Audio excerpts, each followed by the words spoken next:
Downloading वाले उससे remove कर दिया करो, बात खत्म। खैर एनीवेज, आज जो हम पढ़ने वाले, कल तक हमने होमोपॉलीसेकेराइड कंप्लीट कर लिया था, ठीक है। होमोपॉलीसेकेराइड के नंबर ऑफ एग्जांपल्स हमने पढ़े, जैसे कि हमने सेलुलोज पढ़ा, काइटिन पढ़ा, उसमें भी कौन से वाला स्ट्रक्चरल फॉर्म है पॉलीसेकेराइड की, कौन सी स्टोरेज फॉर्म है पॉलीसेकेराइड की, ये भी हमने पढ़ा था होमोपॉलीसेकेराइड में। याद होगा आपको, जस्ट जिस वक्त मैंने टाइप्स ऑफ पॉलीसेकेराइड बताया था उस वक्त ये भी कहा था कि 2 कैटेगरीज होती है, ठीक है। मेरी वॉइस क्लियर है सभी के पास? हाँ, तो सेकंड जो कैटेगरी थी वो हेट्रोपॉलीसेकेराइड की है, ठीक है। हेट्रोपॉलीसेकेराइड का मतलब क्या होता है, देखिए जब भी जैसे नाम से समझ में आ रहा है, ये वाला मैंने बताया, देखो ये वाली कैटेगरी होमोपॉलीसेकेराइड, दैट मीन्स कि मोनोसेकेराइड रेजिड्यू है जिनसे कि पॉलीमर फॉर्म हो रहा है या पॉलीसेकेराइड फॉर्म हो रहा है, वो सारी की सारी यूनिट्स अगर सेम थी तो वो कहलाया होमोपॉलीसेकेराइड। अब जब हीट्रो की बात करते हैं, हीट्रो का मतलब हुआ डिसिमिलर।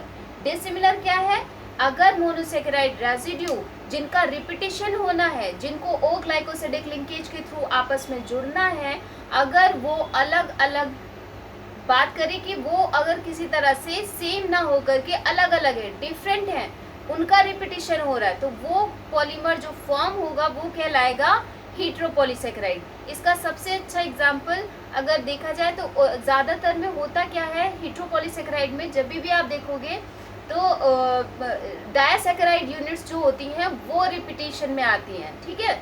सबसे बेस्ट एग्जाम्पल इसका है ग्लाइकोसामिनोग्लाइकन, ठीक है।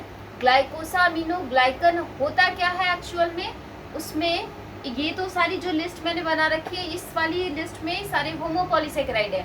आज जो हम पढ़ने वाले वो हेट्रोपॉलीसेकेराइड, जिसमें हेट्रोपॉलीसेकेराइड का सबसे बेस्ट एग्जांपल क्या है, ग्लाइकोसामिनोग्लाइकन, ठीक है। एनिमल्स में ज़्यादा डोमिनेट करता है, हर जगह आपको मिल जाएगा, हो सकता है प्लांट्स में उतना डोमिनेट ना करे, लेकिन ऐसा भी बिल्कुल नहीं है कि ये जो हेट्रोपॉलीसेकेराइड है वो प्लांट्स में बिल्कुल ही नहीं पाया जाता, ऐसा नहीं है, ठीक है। जो कॉमन एग्जांपल है वो मैं बता रही हूँ, जिसमें आता है ग्लाइकोसामिनोग्लाइकन, ये बोर्ड में साइड पर लिखा हुआ है ग्लाइकोसामिनोग्लाइकन, ठीक है। ग्लाइकोसामिनो से ये समझ में आ रहा है ये कहीं ना कहीं अमीनो शुगर से रिलेटेड चीज़ है, ठीक है। अब ये मुझे बताओ अमीनो शुगर की कैटेगरी कौन सी है, मैं बता चुकी हूँ कि अमीनो शुगर किस में आएगा, मुझे ये बताइए, मेरा क्वेश्चन समझो। अमीनो शुगर का या तो एग्जांपल आप बता दो कि वो क्या हो सकता है, ठीक। ये भी मैंने बताया है मोनोसेकेराइड डेरिवेटिव्स में, मोनोसेकेराइड डेरिवेटिव्स में मैंने बताया है, ठीक है, क्या अमीनो शुगर। दूसरी बात है, अगर एग्जांपल नहीं याद आ रहा है तो केवल आप मुझे ये बता दीजिए कि मोनोसेकेराइड डेरिवेटिव खुद ही बता दिया तो फिर क्या बताओगे इसमें, याद आ रहा है कोई एग्जांपल मोनोसे इसका अमीनो शुगर का? कई लोगों ने बोला बढ़िया, मजा आ गई। यानी कि सबको मालूम है, सब लोग आइडेंटिफाई कर लिए कि कौन से वाले कर लिए। सब लोग म्यूट कर दो, अपनी तरफ से म्यूट करो, मेरी आवाज इको हो रही है। नाग का जो मॉलिक्यूल एन एसिटाइल ग्लूकोसामीन की बात करी थी वो ही मोनोसेकेराइड रेजिड्यू है। प्लीज रिवाइज करते रहना, इसलिए कि इस तरह से मैं कभी भी पूछ सकती हूँ कि पिछली वाली क्लास में क्या पढ़ाया था। एनीवेज, तो इसका हेट्रोपॉलीसेकेराइड की जब भी हम बात करते हैं तो उसमें होता क्या है कि रिपीटेशन ऑफ डिसिमिलर यूनिट्स, ठीक है, सेम रिपीट नहीं, सेम यूनिट्स का या सेम मोनोसेकेराइड रेजिड्यू का रिपीटेशन नहीं है। यहाँ पे हेट्रोपॉलीसेकेराइड के केस में क्या है, डिसिमिलर मोनोसेकेराइड रेजिड्यू बार बार रिपीट होते हैं, किसके थ्रू जुड़ते हैं, ओ ग्लाइकोसिडिक लिंकेज के थ्रू जुड़ते हैं, तब जो पॉलीमर फॉर्म कर रहे हैं वो कहलाता है हेट्रोपॉलीसेकेराइड, ठीक है। अगर इसी की हम बात करें हेट्रोपॉलीसेकेराइड में, तो ज़्यादातर केसेस में डायासेकेराइड यूनिट है वो रिपीट होती है, ठीक है। वो डायासेकेराइड यूनिट में भी क्या होता है कि ये मान लीजिए कॉमन एग्जांपल लिया मैंने, ए और बी है, ठीक है, तो ये डायासेकेराइड हो गया, लिंक्ड किससे, ओ ग्लाइकोसिडिक लिंकेज के थ्रू। इसमें भी सबसे बेस्ट एग्जांपल ग्लाइकोसामिनोग्लाइकन का होता है, जो कि अपने आप में एक अमीनो शुगर से ही रिलेटेड कंपाउंड है, ठीक है। यानी कि ये भी कह सकते हैं जब भी हम हेट्रोपॉलीसेकेराइड की बात करेंगे तो उसमें जिनका रिपीटिशन होना है, जो मोनोसेकेराइड रेजिड्यू है, सॉरी जो डायासेकेराइड रेजिड्यू है, उसमें से एक एक रेजिड्यू तो अमीनो शुगर होता है, यानी कि नाग का मॉलिक्यूल होगा, एन एसिटाइल गैलेक्टोसामीन या ग्लूकोसामीन, दोनों में से कुछ भी हो सकता है।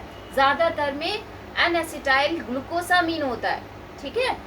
दूसरी बात, यानी कि ये भी कह सकते हैं एक हो गया अमीनो शुगर, जो दूसरा वाला डायसैकेराइड यूनिट होगी, डायसैकेराइड यूनिट का जो दूसरा कंपोनेंट है वो कौन सा होता है, वो ज़्यादातर में नेगेटिव चार्ज मॉलिक्यूल होते हैं, ठीक है। नेगेटिव चार्ज मॉलिक्यूल में क्या, एग्जाम्पल से समझते हैं, जैसे कि हेट्रोपॉलीसेकेराइड का बेस्ट एग्जाम्पल एनिमल बैकग्राउंड में हमें मिलता है ईसीएम की कंटेंट्स। ईसीएम क्या है, जो एक्स्ट्रा सेलुलर मैट्रिक्स होता है। जैसे कि प्लांट्स की जब हम बात करते थे तो उसमें क्या था कि हमें आउटर बाउंड्री किसकी मिलती थी, सेल वॉल की।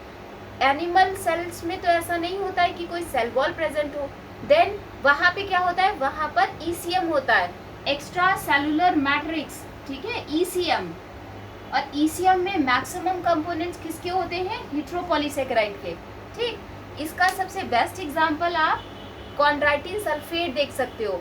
कॉन्ड्राइटिन सल्फेट की जब हम बात करते हैं तो ये अपने आप में क्या आइडेंटिटी रखता है, उसका एग्जांपल मैं बता रही हूँ कि उसमें रिपीटिशन किसका होता है, एक तो अमीनो शुगर यूनिट होती है, डायसैकेराइड यूनिट का ही रिपीटिशन होता है, उसमें से एक यूनिट तो अमीनो शुगर की होती है, जो दूसरी यूनिट होती है वो ग्लूकोयूरोनिक एसिड की होती है। ग्लूकोयूरोनिक एसिड क्या है, अगर आपको पैक्टिन का मॉलिक्यूल याद हो, जो कल मैंने बताया था कि पैक्टिन में क्या होता है, जरा मुझे बता दो, पैक्टिन में क्या होता है कि ग्लूकोज में कहाँ पे मॉडिफिकेशन हुआ, कौन सा ग्रुप या कौन सा कार्बन से रिप्लेसमेंट होता है पैक्टिन वाले में। पैक्टिन के केस में बता सकते हो कि कहाँ पर रिप्लेस होता है, कहाँ पर,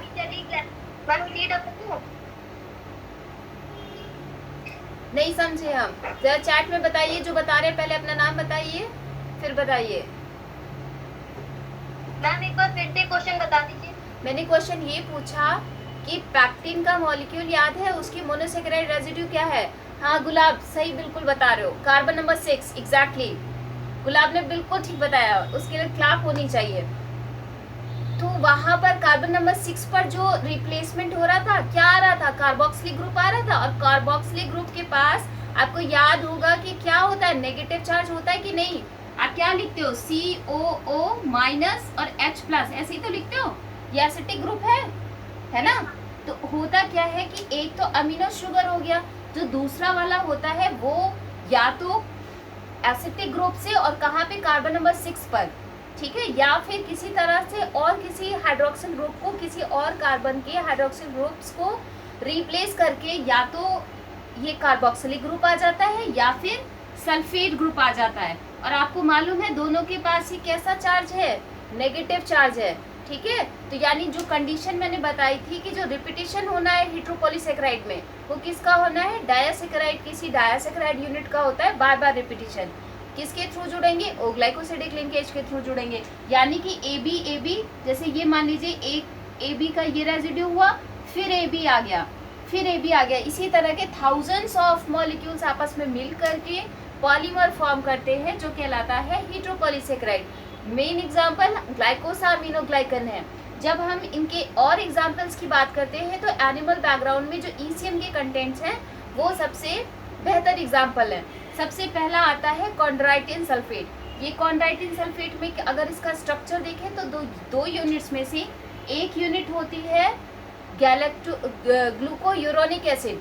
ग्लूकोयूरोनिक एसिड का अगर स्ट्रक्चर देखो तो उसमें बाकी सब कुछ ग्लूकोज की तरह ही होता है। कार्बन नंबर 6 पर या तो सल्फेट ग्रुप या फिर कार्बोक्सिलिक ग्रुप आकर के अटैच हो जाता है, ठीक है। सल्फेट की बात कर रहे हैं तो वहाँ पे क्या आ जाएगा, सल्फेट ग्रुप आ जाएगा, ठीक है, सल्फर का ग्रुप आ जाएगा, तो वो कहलाता है। और दूसरा वाला जो कंपोनेंट यानी कि बी कंपोनेंट क्या होगा, अमीनो शुगर होगा। Amino sugar that means N acetyl glucosamine.